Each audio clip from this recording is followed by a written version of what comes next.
मराठवाडा मुक्ती संग्राम दिन नांदेड जिल्ह्यात मोठ्या उत्साहात साजरा करण्यात आला। शहरातील माता गुजरीजी 20वा उद्यानात हुतात्मा स्मारकाजवळ जिल्ह्याचे पालकमंत्री अतुल सावे यांच्या हस्ते शासकीय ध्वजारोहण पार पडले। यावेळी पोलिसांकडून शस्त्र सलामी देऊन हुतात्म्यांना अभिवादन करण्यात आले। या सोहळ्यात जिल्ह्यातील अधिकारी, कर्मचारी, लोकप्रतिनिधी आणि नागरिक मोठ्या संख्येने सहभागी झाले होते।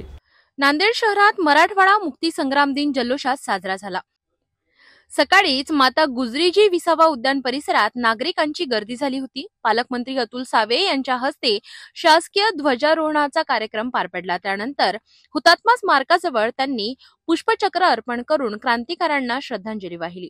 पोलीस विभागाकडून बंदुकीच्या हवेत 3 फेऱ्या झाडून शस्त्र सलामी देण्यात आली। या कार्यक्रमाला जिल्ह्यातील सर्वच शासकीय अधिकारी, कर्मचारी, विविध राजकीय पक्षांचे नेते, सामाजिक संघटनांचे प्रतिनिधी आणि मोठ्या संख्येने नागरिक उपस्थित होते। मराठवाड्याच्या मुक्तीसाठी बलिदान देणाऱ्या हुतात्म्यांचे स्मरण करताना सर्वच मान्यवरांनी त्या शूरवीरांना सलाम केला। कार्यक्रमानंतर सांस्कृतिक कार्यक्रम, देशभक्तीपर गाणी आणि परेड यांचे आयोजनही करण्यात आले।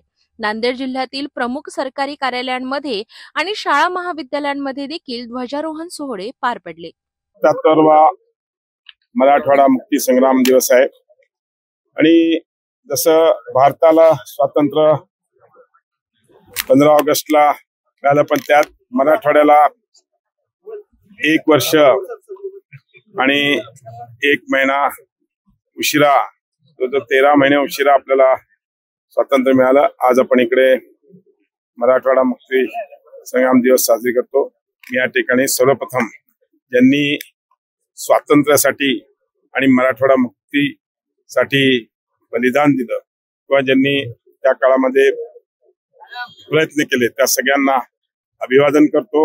सर्व स्वातंत्र्य सैनिकांना अभिवादन करतो आणि सर्व जनतेला आजच्या दिवसाच्या खूप खूप शुभेच्छा देतो। मराठवाड्याच्या मुक्तीसाठी प्राणांची आहुती देणाऱ्या हुतात्म्यांमुळे आज आपण स्वातंत्र्याचा श्वास घेतो। नांदेडमध्ये झालेल्या या कार्यक्रमातून देशभक्तीचे वातावरण निर्माण झाले आणि उपस्थितांनी हुतात्म्यांना मानवंदना देऊन त्यांचे बलिदान स्मरणात ठेवण्याचा संकल्प केला।